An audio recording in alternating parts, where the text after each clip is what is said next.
Welcome to the Deep Dive.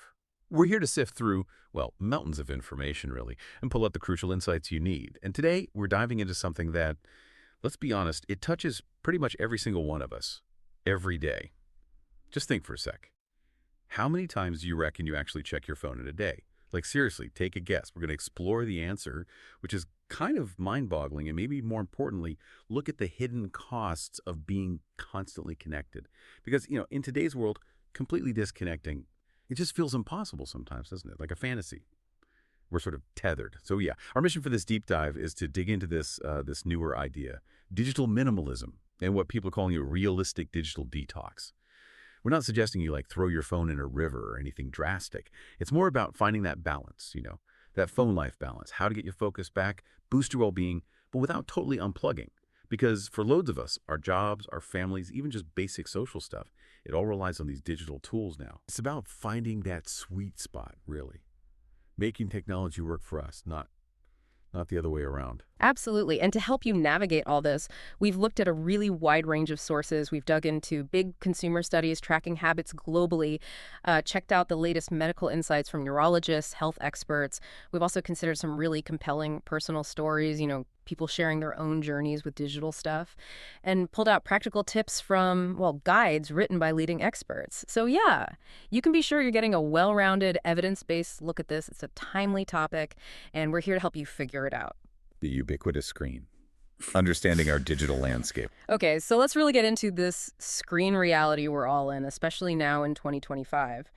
You probably feel like you're always on your phone, but the actual scale of it globally, it's just staggering. We're talking 6.8 billion people using smartphones worldwide. Yeah, that's like 85% of everyone on the planet. It's not just a young person thing or a Western thing. It's global now, woven into everything. Yeah. But it's not just having the devices, is it? It's how much we actually use them. Okay, brace yourself for this one. The average user checks their phone 142 times a day. 142. Yeah, 142 distinct times you pull your attention away from whatever else you're doing. Think about that. And even if you're not actively checking notifications, you're still unlocking it. On average, 96 times a day. What's really telling, I think, is that this isn't static. That 1 to 42 number, it's up 12% from just last year, 2024. So it's accelerating. Exactly. It's not just a habit. It's like a rapidly escalating pattern reshaping our days. And what's really driving this from a neurological perspective is fascinating. Basically, every single notification, that little ping, the buzz, the light flashing, it's kind of hijacking your brain's reward system. That dopamine thing, right? Exactly, the dopamine system. Dopamine's often called the feel-good chemical, right? And when it gets released because you checked your phone, well, it gives you this little burst of immediate gratification, a tiny reward. And that conditions your brain to want more. It's a classic feedback loop. Right. You get a notification, you check, you get a dopamine hit, and then you want to repeat it. So like training your brain. Pretty much. Yeah. And this constant stream of tiny rewards, it fundamentally changes how we think, how we focus. The more we get these quick hits, the more our brains expect them. And that makes it harder and harder to maintain deep focus on one thing for any length of time. Right. Your brain's just waiting for the next interruption. Exactly. Yeah. Our brains are literally being trained for distraction. Yeah. It's less about willpower and more about this subconscious craving for the next digital fix. It pulls your mental energy away from, complex thinking. Yeah. I mean, how often do you find yourself looking away from a book or a conversation or even work just because your phone buzzed? Mm-hmm. That's the dopamine loop right there. And these little dopamine hits, they feel good for a second, but they come with some pretty serious hidden costs, don't they? Especially mentally and emotionally. We're really seeing this phenomenon of digital overload.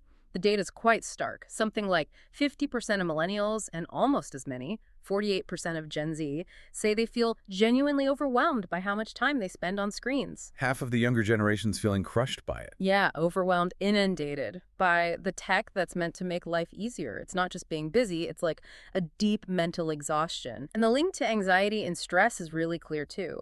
About 57% of millennials, 55% of Gen Z report feeling less anxious or stressed when they actually take tech breaks. So it's measurable. Taking a break provides tangible relief. Definitely. It shows how constant connection isn't just convenient, it actually adds to our mental burden, that digital fatigue. And the connection to depression is, it's concerning.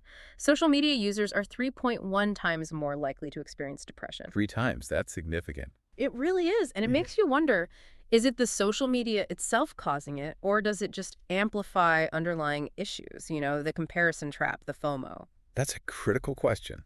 And the impact goes beyond mood, doesn't it? It Yeah. hits our focus, our attention spans. Mhm. There's been a really worrying 39% jump in ADHD diagnoses linked to digital multitasking. Wow. It's like our brains are being rewired to just jump constantly, never settling, and general attention spans, they've plummeted. From about 12 seconds back in 2000 down to just 8 seconds today. 8 seconds. Yeah. Seriously. That's less than a goldfish, apparently, which is around 9 seconds. Oh, my goodness. And think about what that means. It affects learning, deep engagement, even forming memories properly, and then this thing called nomophobia. Nomophobia. Yeah, it's the anxiety you feel when you're separated from your phone. And it's not some niche thing. It affects a huge 66% of adults. 2/3 of adults feel anxious without their phone. That feeling of unease, maybe even panic when it's not right there, or the battery's dying. Yeah. And this constant connectivity, it can also just make people more emotionally irritable, finding it hard to concentrate without wanting to check their device. Because your nervous system is just constantly on. Exactly. Always on high alert, waiting for the next ping. It leaves you feeling wired, but tired and easily frustrated. And these digital habits, they don't just stay in our heads, do they? They actually show up physically. Our bodies are practically yelling at us like, tech neck! That's super common, right? Affecting, 72% of heavy users? Yeah, that persistent pain in your neck and shoulders from always looking down. It's becoming a real modern posture problem. And eye strain, too. 57% say their eyesight's getting worse. Well, when you stare at a screen, you just don't blink as much.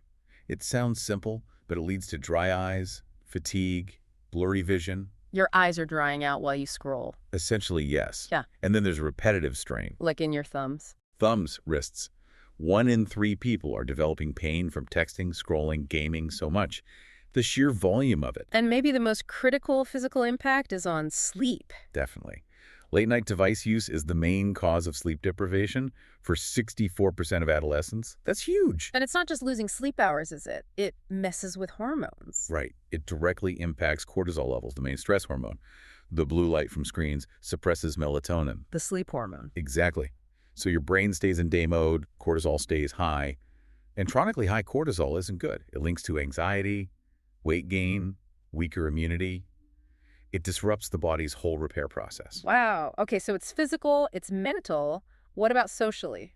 Our relationships. Yes. The great paradox. We're constantly connected digitally, but many people report feeling more socially isolated in their real-world relationships. It's like we're online, but not really present with the people right in front of us. Precisely. And this phubbing, phone snubbing, it's disturbingly common. The stats say 1 in 4 relationships are affected by it. 1 in 4. That's actually quite sad. It is. And it leads to real tension.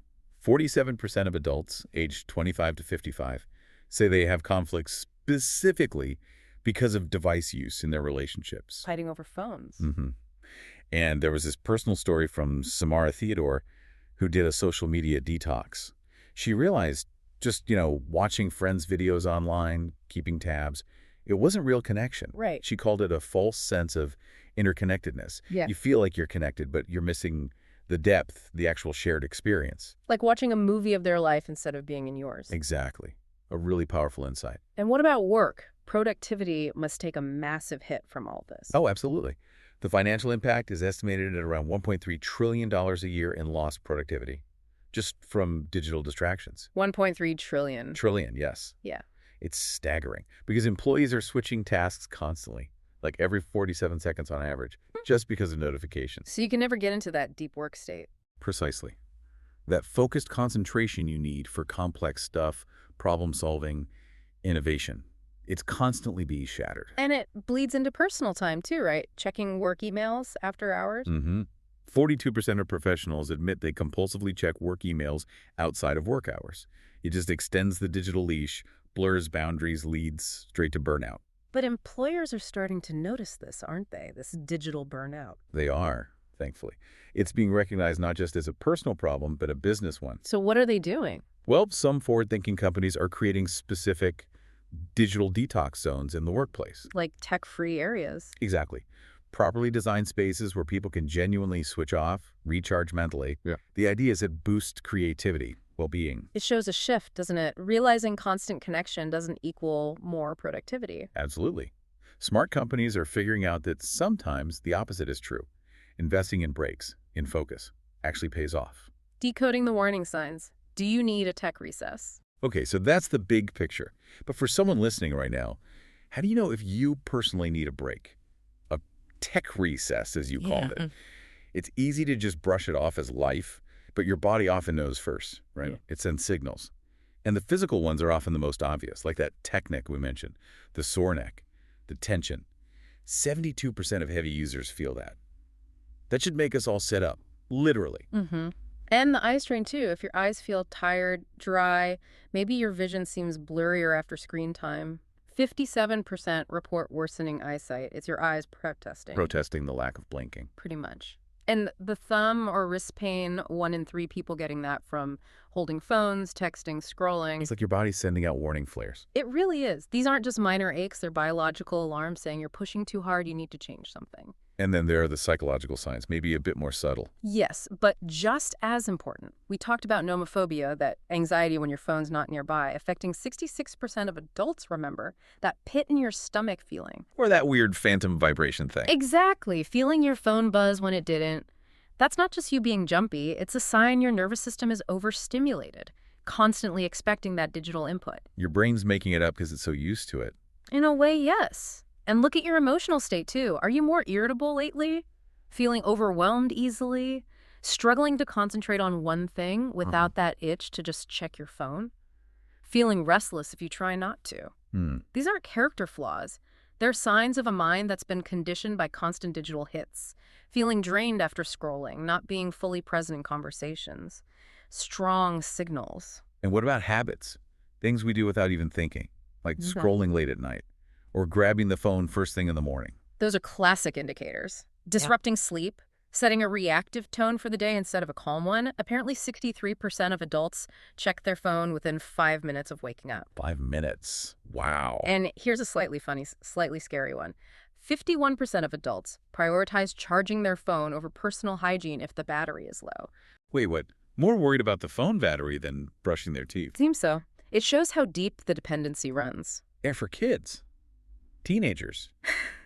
They might hide it more. Yes, 68% of adolescents admit hiding their online activity from parents, which suggests they know, on some level, it might be problematic. And Dr. Alok Patel warned about risky behaviors, too. Not just too much time, but things like inappropriate chats, compulsive online shopping or gambling, and obviously incredibly dangerous stuff like texting while driving. So it can really spiral. It can, which highlights the need for awareness and setting boundaries. So is this just a young person's problem? Or are older generations hooked too? Oh, it's definitely not just younger generations. That's a common misconception. Even analog natives, boomers, Gen X, who grew up without all this, they're now just as reliant digitally. Adults over 50 are spending 5+ hours a day on their phones now. 5 hours. Yeah. Wow. Because it's not about willpower alone. It's about those powerful dopamine loops engineered into the tech. They affect everyone's brain the same way. Largely, yes. Those alerts, the infinite scroll, they activate reward pathways similar to addiction. So it doesn't matter if you're 15 or 55, your brain can get hooked. It cuts across generations. So Dr. Patel's advice was pretty simple then. Very simple and very wise. In general, if you think you need a break, you probably do. It's going to be great for you. Listen to that feeling. Exactly. Acknowledge the signs. Your body and mind are usually telling you what you need. The new movement. Realistic digital detox and digital minimalism. Okay, so this brings us to a really important, maybe even liberating shift in thinking. This idea of a realistic digital detox. Because for ages, digital detox meant, locking your phone away, going off grid for a week. Right, the dramatic escape fantasy. Yeah, but let's be real. For most people, that's just not practical. Or even desirable, really. Our jobs, family stuff, social lives, even just ordering groceries or finding your way somewhere. It all needs digital tools. You can't just ditch your work email or stop talking to family overseas. Exactly. So this new movement recognizes that. The focus isn't on total abandonment anymore. It's shifted to finding what some people call a tech recess, a more sustainable, balanced way. It acknowledges the reliance, but seeks healthier boundaries. Intentional disconnection within the connected world. Yeah. Using your phone less, or maybe just more intentionally without feeling totally cut off or messing up your responsibilities, finding freedom within it. And that's where digital minimalism comes in. It's a concept popularized by people like Cal Newport. Minimalism. So using less tech. Not quite, actually. It's more about using technology more intentionally. Mm. The idea is to clear out the digital clutter. All those apps you never use, the endless notifications, the feeds you scroll mindlessly. Okay. And you keep only the tools and interactions that genuinely, consciously add significant value to your life. It's like decluttering your digital space. A filtering process. Exactly. A strategic culling of the noise. Yeah. It makes you ask yourself, as you use your devices, is this interaction serving a specific conscious purpose? Am I checking this because I need info or just out of habit? Boredom. That dopamine itch. So it's about being purposeful, not just reacting. Precisely. Making conscious choices about where your digital energy goes. Quality over quantity in your digital life. Sticking with tools that truly enrich rather than just distract. And this isn't just some niche idea, right? People are actually doing this. Oh yeah, it's a growing trend. There was a big study, the New Voodoo Consumer Digital Media Study. It found 43% of all U.S. respondents had intentionally cut back on screen time in the last 6 months. Nearly half. That's significant. It is. It shows a real collective awareness building around digital overload. And it's younger people leading it, millennials and Gen Z. They are, yeah. 49% of millennials, 44% of Gen Z are actively trying to reduce screen time. Perhaps because they feel the burnout the most acutely, having grown up totally immersed. They recognize it and they're trying to find balance. Exactly.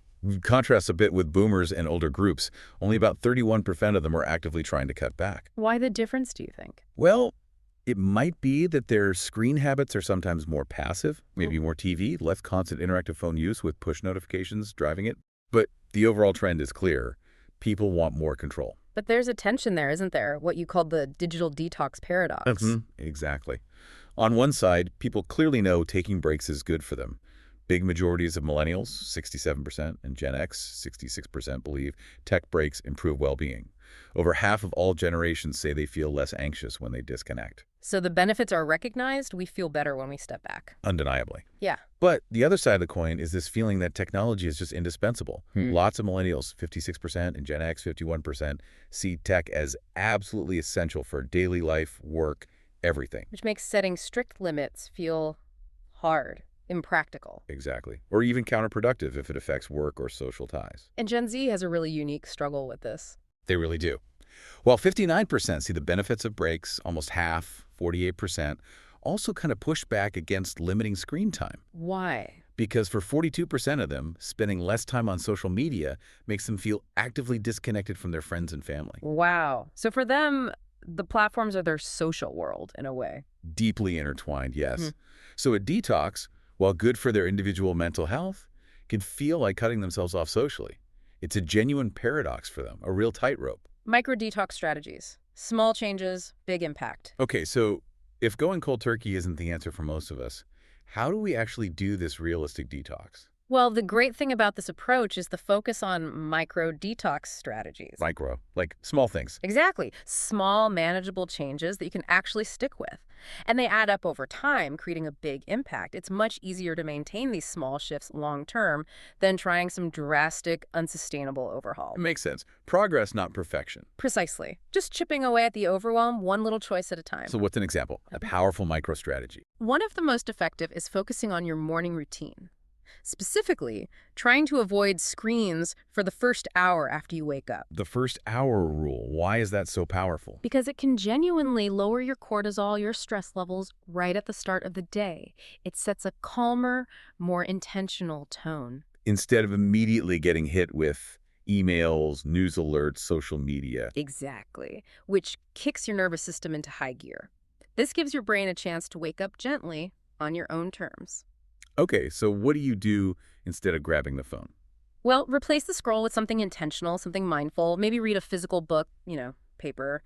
Do some stretching, a bit of yoga. Maybe just sit quietly for a few minutes. Or just eat breakfast without staring at a screen. Yes. Enjoying your food, focusing on that. The goal is starting the day prioritizing your own calm and presence, not the demands of the digital world. Building on that, what about creating specific screen-free zones at home?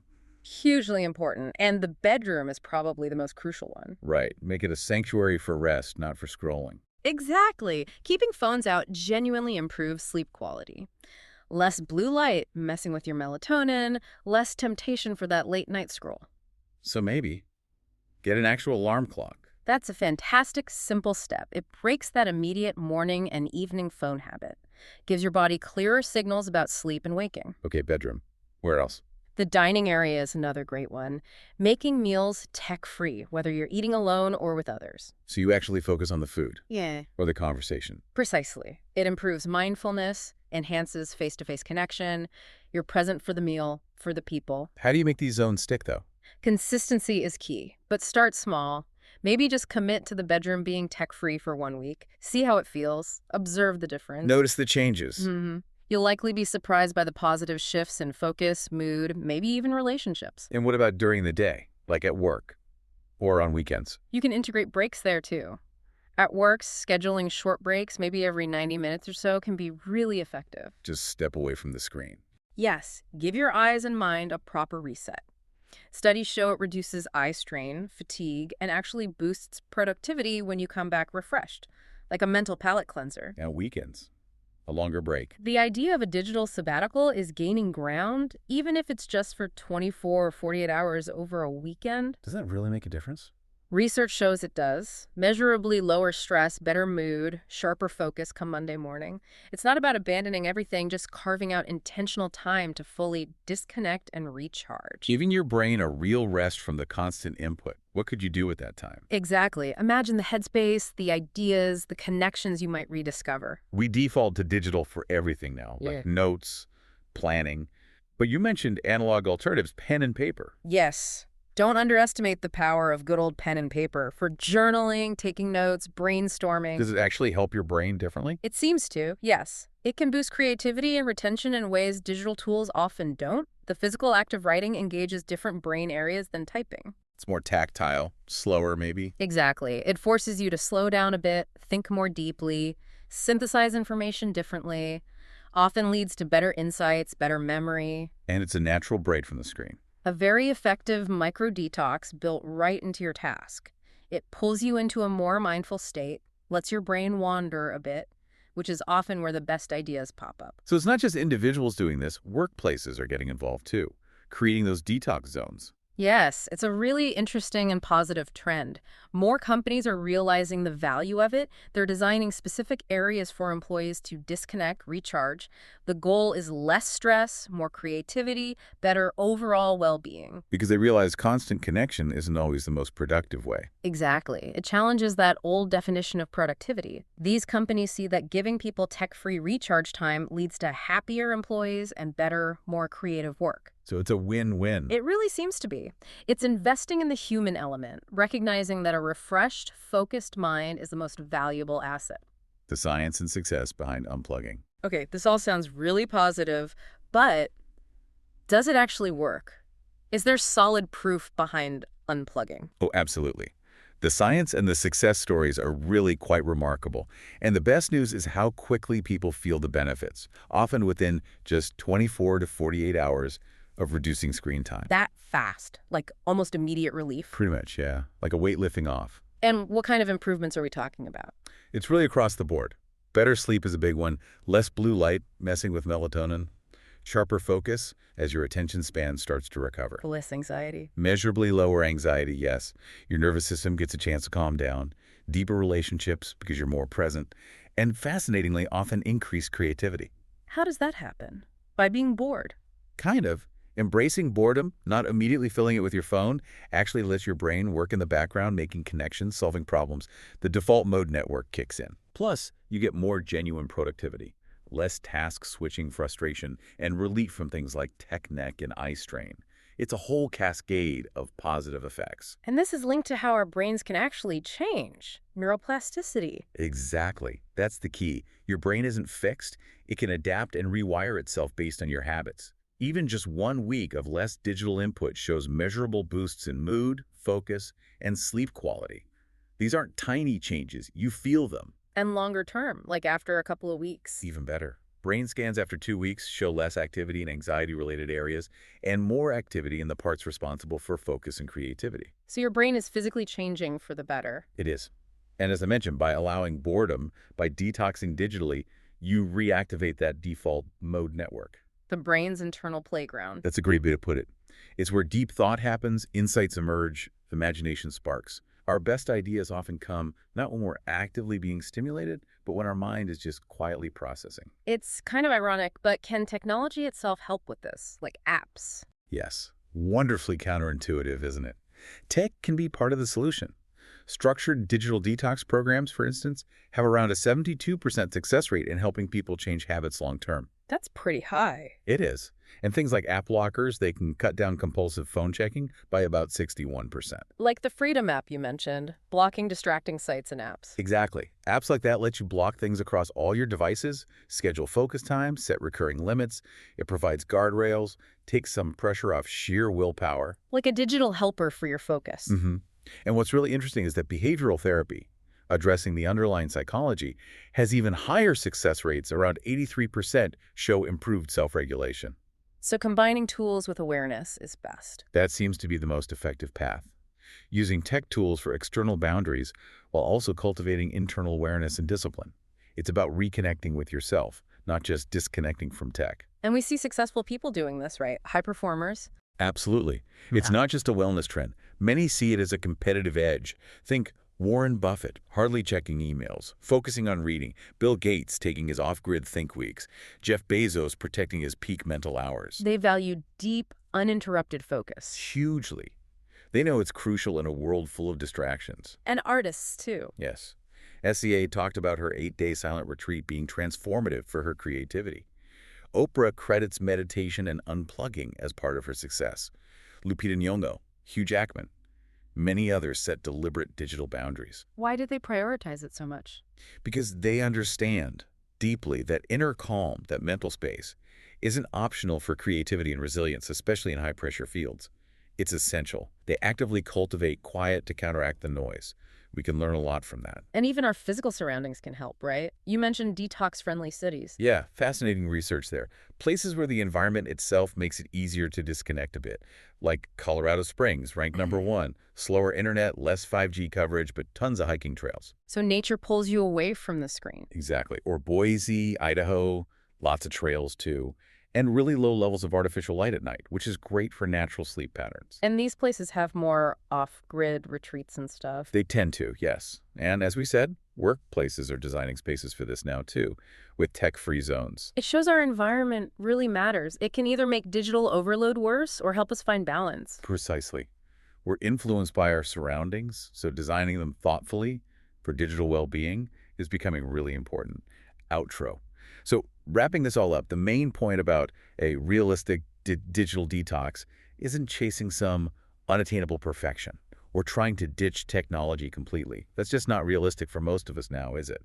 Instead, it's really about building awareness of your own habits and then making small, sustainable changes that actually support your well-being. Intentionality. Exactly. Using tech intentionally, making sure it's a tool that enriches your life rather than a source of constant distraction or stress.